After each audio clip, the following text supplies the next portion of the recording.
you freshly taffied.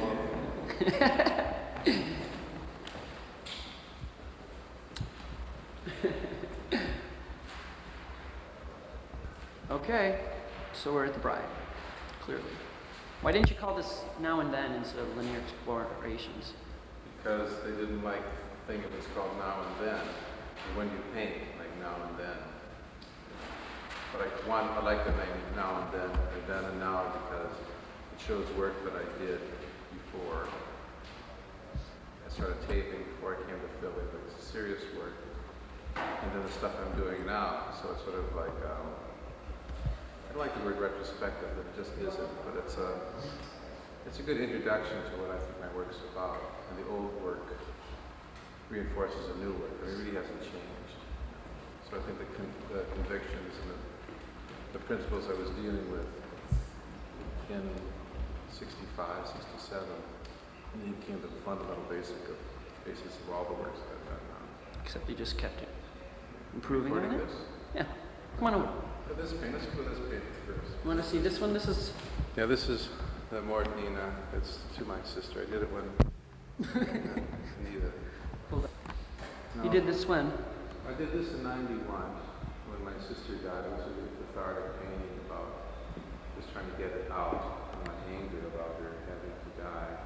We were so close. But it also, in terms of technically the painting, was the manner of painting I did before I got involved with this architectonic kind of space. And in a sense, it's more of an honest kind of painting of the problems and the mysteries of this one's self-explorations. And it also has a screen on it, which I like to use a lot, because it replaces the idea of a glaze, as a matter of fact. It also keeps the surface so mysterious. Something about Picasso saying that, art is like magic. Art is magic. Why'd you do this color, that peach color? Peach screen? I had the gold screen. I thought it was appropriate. Yeah. I tried. There's other things you can do. I guess there's some pieces in the show that could be considered in process, because they all kind of go in and out of each other. And sometimes you choose things at random because they fit, and sometimes you find things and you build things for those things just because you're curious about it. And it worked. Yeah, it does. It worked. You want to go to the old stuff? Well, I think I'd like to go to this one straight down, called Handshaking the Stick of the Wind. Because it sort of relates to the one for Anita. This is sort of a self-portrait about, it says, ein Mann schlug einer Stab den Wind, which means a man shaking a stick at the wind. Man shaking a stick at the wind. But it was done up at 86, 88. I started it before 86, I think, but I did a lot of murals and things. I started using commercial colors like acrylics and this latex paint, wall paints and stuff. But this is, again, trying to return to kind of the emotional state of the painting, trying to catch that. I had a great sense of, I still do, the kind of a frustration. And the frustration is like a man who shakes a stick with the wind, which I think is a human condition. I think if I try to describe anything in these works, it's basically kind of a human condition and an abstract thing, because a lot of people who don't like abstract art, I mean, they just have to admit it one day that that's how we think. And that's how we conceive ideas, that's how we understand ideas, Human condition. Well, we have to try to interpret it. And maybe we don't have to. I mean, war and killing is a way of interpreting the human condition. We seem much more capable of doing that. But you didn't go to these Okay. old things. Well, These old works don't have let's talk about faces. these. Yeah, well, that's Well, true. they're not so emotional. Well, there are figuratives in it, but Or are they just let's more start with this explorations?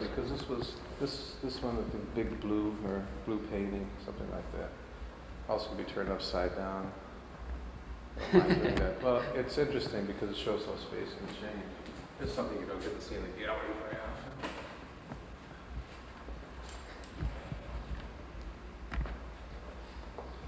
Wow. I mean, it's I've just, never seen it that way. yeah, well, the point is that, a painting isn't like a real thing. It's like, it's a condition but we make believe it's real. It's what we take to the painting that makes it work. These are all done from line drawings. It's almost like a coloring book line drawings. And then the painting becomes purely how not to hang a painting, how to. Is it straight? Yes, yeah. Should we keep going on paintings? Huh? I forgot what I was going to say. So then there's a line drawing, and then the thing is just to paint it in, but not using a flat minimal colors. I mean, in the 60s, 67, 66, minimal art in terms of pedagogical laws of painting was so uncontrovertible that, it was the truth, the new truth. And the fact that ideas and all those things are arbitrary is sort of a proof of Dadaism or Duchamp, But they're true, and they work. I mean, people like Albers, and I think all the minimal works that I've seen are really true. I mean, it's a 6-foot cube in a 6-foot space. It's the blue square of the right proportion of the right lawn. The laws of color, the laws of things do work. But these aren't minimalist, are they? No, I think they're kind of like a sarcastic kind of thing. They don't want to deal with.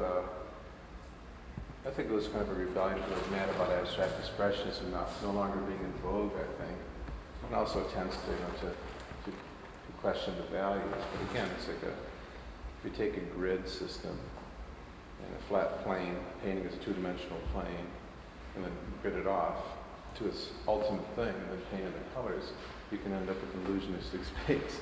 I think to me that's like an absurd kind of logic that I was always very much taken with. And you can describe things in space which aren't real. And I always like to make the association of Mickey Mouse because Mickey Mouse is not a mouse. It doesn't look real, but to most people, is more real than a real mouse is anyway. Person, yeah. The fact that what our mind does, how our eye, we can lie to our eye. And this is what modern painting deals with more than anything else, is how we see, how we really see. This painting is probably the oldest one in this show. And before I got involved with painting those faces, those fun colors, I'll move over to this one. This one is a stupid title called Not a Photograph of Pataphysical Campus. That title should just get you, if you research that title, you learn all about Magritte and Dadaism and everything. So you can look up pataphysical yourself. Petaphysical? Pataphysical. Pataphysics. Pataphysics is the metaphysics. What metaphysics is to physics. Alfred Jarret.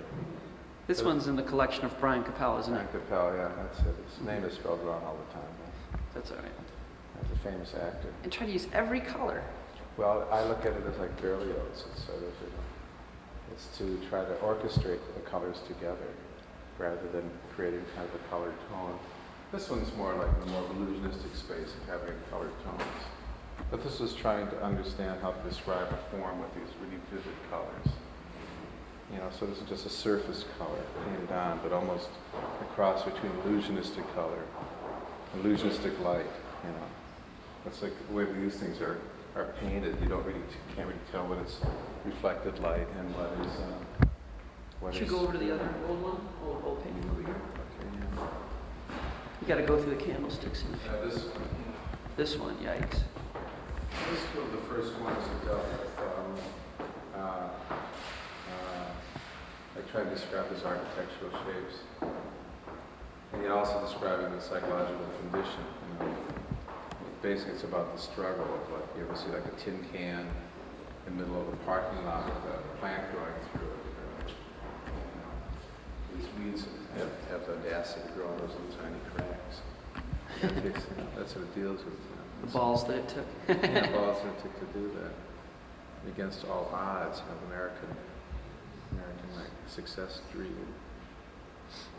And then this is the end of the older series stuff. This was actually what I call the last painting because this was like from '67, and this was kind of trying to take that line drawing idea to its natural conclusion, and then painting in that illusionistic space to the point that it's is an illusionistic space. It's kind of trying to defeat itself, because you can do that in a painting, you know.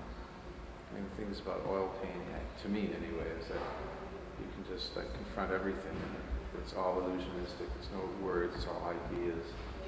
Well, So this tried to, do you think this worked? well, of course I think it works. If I didn't think it works, I would still say it would work, so it's a stupid question. It's an ongoing thing. Defeats itself, and did it? It allows you to do that. It's like a good football game, who really wins, you know. It's, Okay. I think it's sort of like, again, trying to, you know, deal with the intellectual. I mean, I think these paintings, compared to the first one that I showed you, deal with highly intellectual ideas, which I think is maybe trouble with being academic, coming through university maybe. But it's, you know, you're painting about ideas. You know, I'm not painting a house. I'm not painting a horse. I'm painting paintings. And paintings are an intellectualization that are pictorial. I mean, to describe it becomes useless. Because what we're talking about is that, and what it does is what it does to you, or what you do to it. And I'm just trying to describe like how I get to this. That people always ask me, or always wonder why the artists do what they do. Well, the artists don't even know why they do what they do until it. But these are kind of clues to this, because everything here deals with line. You know, because everything is constructed with line, and it's not figurative, and it, I'm losing myself. You want to go through sculptures or paintings upstairs? Well, I think what I'd like to do after this one is show the new painting. Okay. Well, either way, I don't know, we're down here. Which way you want to go? This painting first. Okay. I'll ask you the question again, I don't know. Oh. Is it on? Yeah, now it's on. Okay, this painting, it says, if it occurs 3 times, it's true. I like to use foreign languages for titles because people want to know what paintings are about. So look at the title, and the title can not lead you. It's also becomes part of the mystery, you know. I was just asked by Brian, you know, what these intellectual issues are, or something like that. And I think modern painting is about painting. And you pick up an art magazine, and they talk about the issues in contemporary art. Sometimes I think my work maybe isn't relevant to the contemporary scene, and sometimes I think what's going on in the contemporary scene is not relevant to the real world. So, and then, well, that's a whole other issue, set of issues. However, I don't know, every time I get asked a question like, you know, why you paint like you do, it's not an answerable question. Okay. But everybody wants to know. But I think the painting, look at the painting. Now, when was this? Well, this is a new painting. I wanted to show this one next because the last painting that was from '67 was really seriously the last serious oil painting that I did in around 1990. For a bunch of various reasons, I got back into oil painting. So this actually becomes the next painting after the last painting. Wow. In the series. Jeez. And essentially I like to show those paintings because it's sort of a continuing on with that kind of iconography. And it's the point. The reason I'm showing those paintings with this stuff is that that's what I came out of and that's what I'm true to, rather than having changed. Let's see, then Which way should we go? We'll go to this one, was the next painting after that. And this painting, all these paintings were done with, these were done with tape, right? I drew in now the canvas line drawings using tape, which is a very limited kind of line that you can make. And then compose the space of the canvas. So the form, the composition is tight. Can you make that thing go to black and white? No. Because if you can see it in black and white, then maybe you can see the composition better. Because when you see the burst of color, you lose the line completely and it becomes very volumetric. This is kind of the magic about color, which is also the magic of oil painting. So this painting sort of came in 91. Yeah. Is there a shape in there? I mean, of a body? Well, you read that, you Oh, is- that, and it certainly was, I took advantage of it. I mean, there's two paintings here that both have like these figures into it. Yeah. But there's also kind of, there's all, in all of them, there's kind of association with figurative elements. I would think, actually, when you think about them, the paintings do imply, you know, this figure coming into it, but I wouldn't read so much into it. Speaking of that, should we go to this?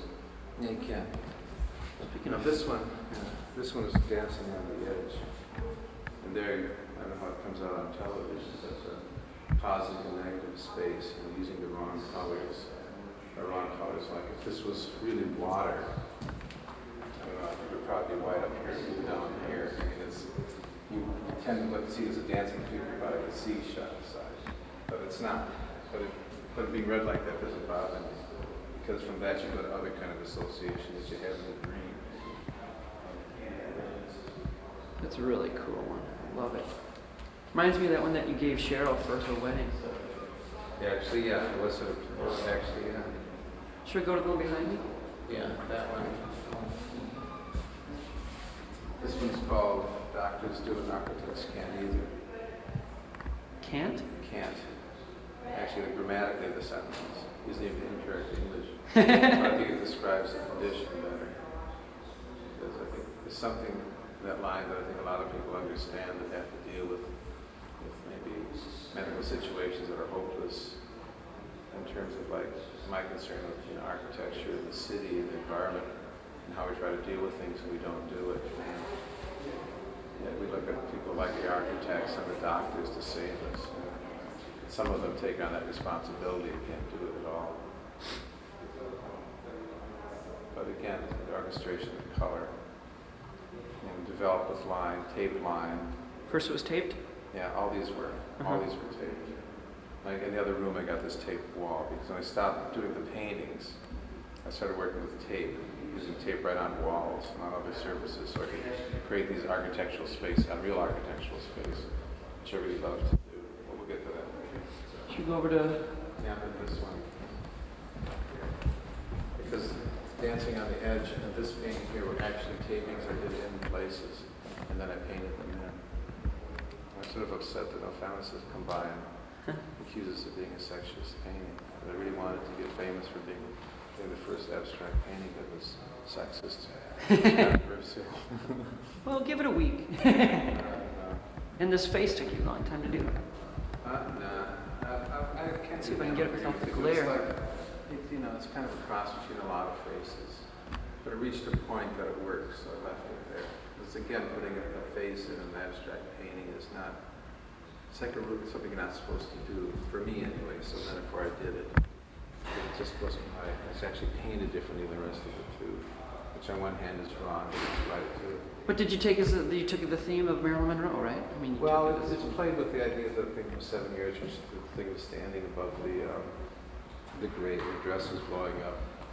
And the fact it was for the original tape mural was in a furniture showroom, so I decided to put some furniture in it. And then giving it this, these associations. Such amazing colors. Yeah, once again, it's all the colors orchestrated, where the color, oil paint and color is such a wonderful thing in itself, It's almost seductive. It is. But even like, some of the ways are painted very, not just in some areas painted flat. There's actually kind of a textbook study in there of like what the umbras are and what the siennas are. And it's taking a lot of liberties, but you're able to do that in a painting. Do you want to do the watercolors? Well, the watercolors, we kind of were, again, trying to get back into painting. And there's two watercolors here. Now, I remember, did you do this when you were at Zadie's? Yeah, I did that.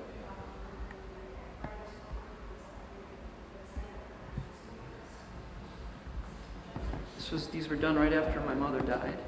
This one actually was done. While you were taking care of Zadie, and I was. This one was done up in New York. What'd you do with the other ones? This is sold them. Uh-huh. But they were like the friends of losing love. So Should we do the water buffalo now or later? over here. Okay. I've done a lot of gates and railings and pretty much stuff with steel.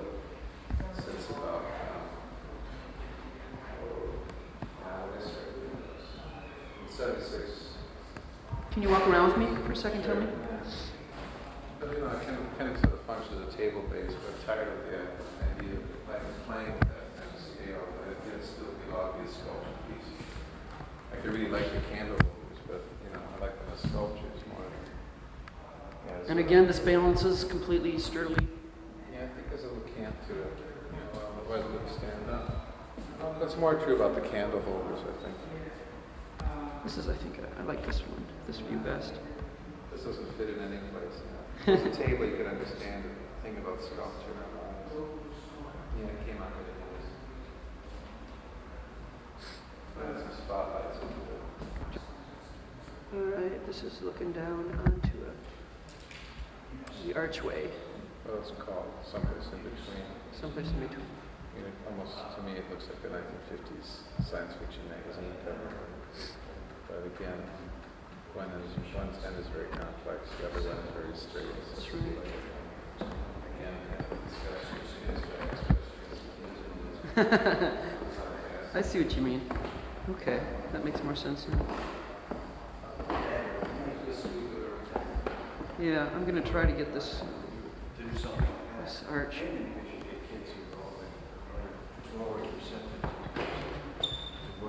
And this can be adjusted and brought higher or lower? yeah, it's like a modular system. Okay, should we look at the candlesticks? Which one first? Let's go one way down. Oh yeah, we haven't gotten to the sculptures. In terms of taking lines three-dimensionally, It's hard for me to get it all. You know, we should do. Okay, so this room is the third space. This is what you see. I wanted to show, this is I wanted to concentrate on this wall. This is a taped wall, which I started taping walls in 68, 69. And I still almost love to do this the best. But again, this is kind of the line drawing where you can construct things that appear to be real and being there that obviously aren't. And there's certain kind of motifs that keep coming up. I actually remember from the painting, like some almost like a pouring water, then the walls and these architectural jello blocks or something. The place of optical illusions. You know, kind of the associations with kind of a sensuality. There's a surrealistic problem of trying to be erotic without being sensual, but always. But I think there's something erotic. There's the line art does. is basically sensual and erotic anyway, but not pornographic. But, I don't know. But the idea that It just takes you so in. I mean, it just sucks well, that's the everything thing into with you.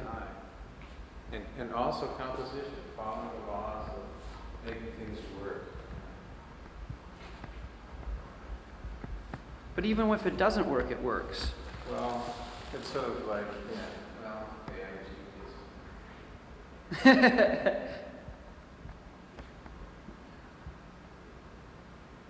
But so all my canvases were based on this kind of a composition, and then the paintings became painted in with color. Did you take up tape by yourself, or did someone give Well, you a I don't roll know. and I show you mean, something? No, I don't know exactly how it started. There was a couple of things that happened. One thing that I did a drawing on a wall. I didn't like it. I didn't want to paint over it. And then I used some tape. But then, you know, a lot of paintings use tape to mask out their paintings before they painted it in. Mondrian, too. See if we can get a scope of how big this is. Composed with tape, you know. I've been using it for years. What is masking tape for? This is better view than close up, I think. Taking it this way. So this is like the old style, and then we have the wires, which is something new. Well, this is kind of what I was doing now. They're almost like works in process, I guess. But this is kind of curious where I'm drawing with steel, almost like a drawing. And this is really one of the concerns with now. I'm thinking about things that they two-dimensional mobiles, so they move up and down in one plane. I don't have a picture, you gotta remember, I did a lot of gates, and I've done some railings. Yeah. And they have, you know, kind of thing of making, they're like paintings and drawings. Actually, I look at the sculptures being drawings. I don't think of them as sculpture. I think of them as three-dimensional drawings. This one gets weirder, I think, because of the shadowings. Well, the shadows add to it. I like that. But this is like a whole new. I don't know where this is going to go. I feel the tape things is so just very confident about these. This is more like new territory. It changes every time you take a different look at it, of course. Well, I think the sunset changes every time I look at it. Clouds change. That's how we see things. I don't think that's anything about abstraction because it makes us think well, what are we looking at is always there. And then we can still enjoy it and see, derive power and stuff from it. These candle holders, sort of began as studies for railings.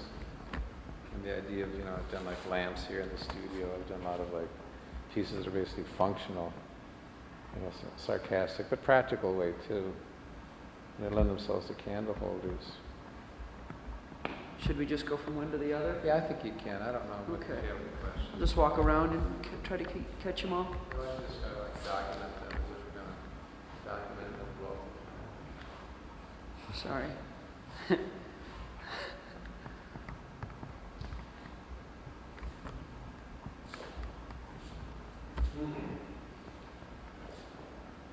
Try to think of things The colors are so great. I don't think this is going to pick up all the color changes. I mean, how every time you move around it, it changes because of So again, tones. that's the whole thing about, playing with illusionistic light and surface color. The idea that it's what we can do to things to kind of increase the magic. It's what we can do to the planet to increase the magic.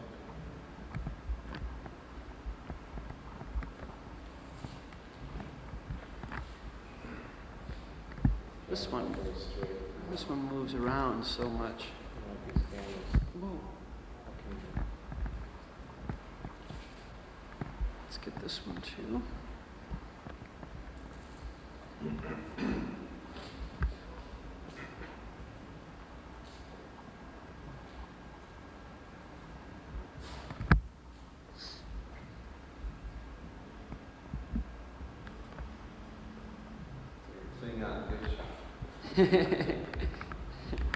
Let's look at this one from this side. I really like this one because it's simple, but it does just support itself. Wow. Okay. Let's go look at the other one in the other room. I'm going to try to capture part of what Uncle Andy's done here at the Painted Bride.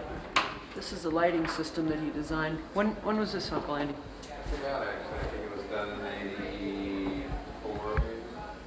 84. Was this just when the bride was getting put together, right? Yeah, they needed a light for the hallway, 25-foot hallway. Actually, the lighting fixture works pretty good, but it is 250 feet of tubing in a 25-foot hallway. So there's your switch, Yeah. and there's your light. The lights in the bathroom too.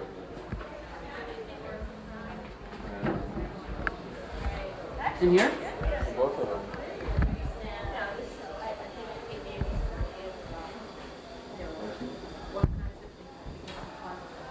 Switch. There's a light over here. Of course, it's out. The Painted Bride. Maintain the light bulb. But this thing here is really. This shows how wild it can get. It's not code, but it works, and it's safe. And it's safe. Go into the other bathroom. The entrance to the Painted Bride, or the old entrance. No, the back entrance. Back entrance. This This used to too. be the. When they had all the food. That little flickering candle is tied into the exit light, so that's fire exit. This lights up.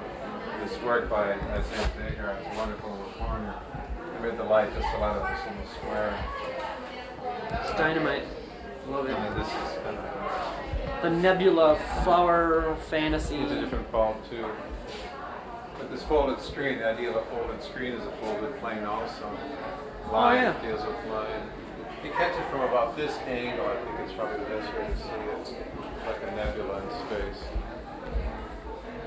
Actually from here it's good too. It's hard to see it. Gotta come. If it was the people from, if it was Vicky Cahill, These are standing candlesticks.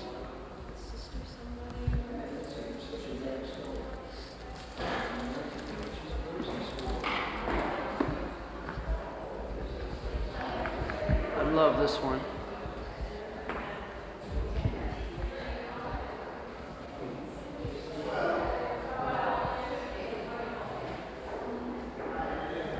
This one here kept rusted metal.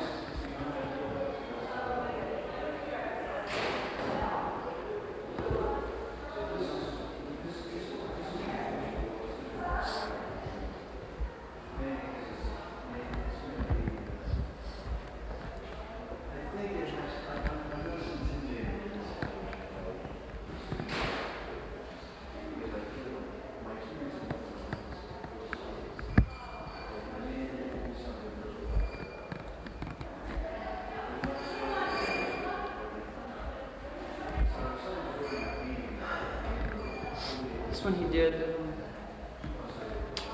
following his divorce.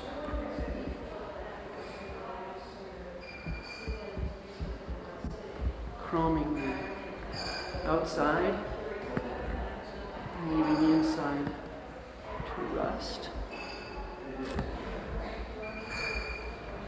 The sculpture piece will be one of the last things I'll show. It just stands in space, and you keep walking around and see what other images you pick. This is great.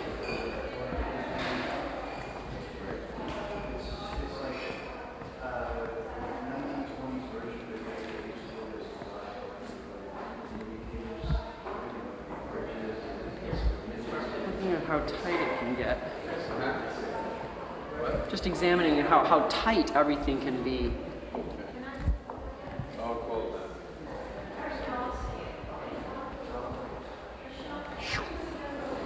then. And this is a bike rack that Andy did for the bride. Andy.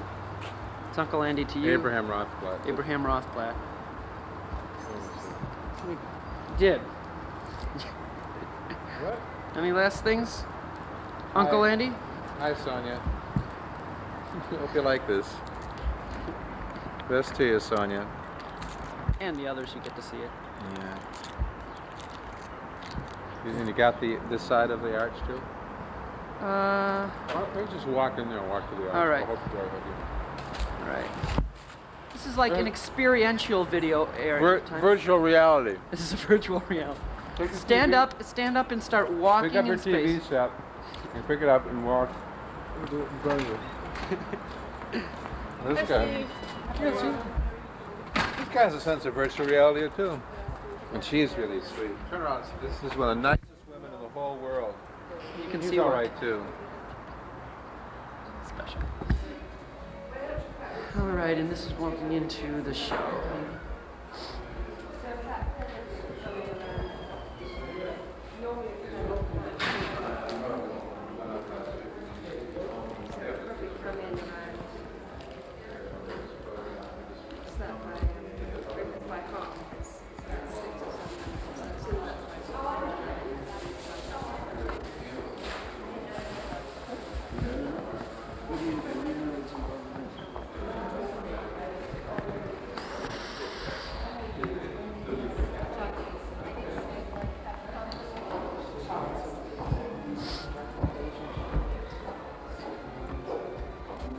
The man, the legend.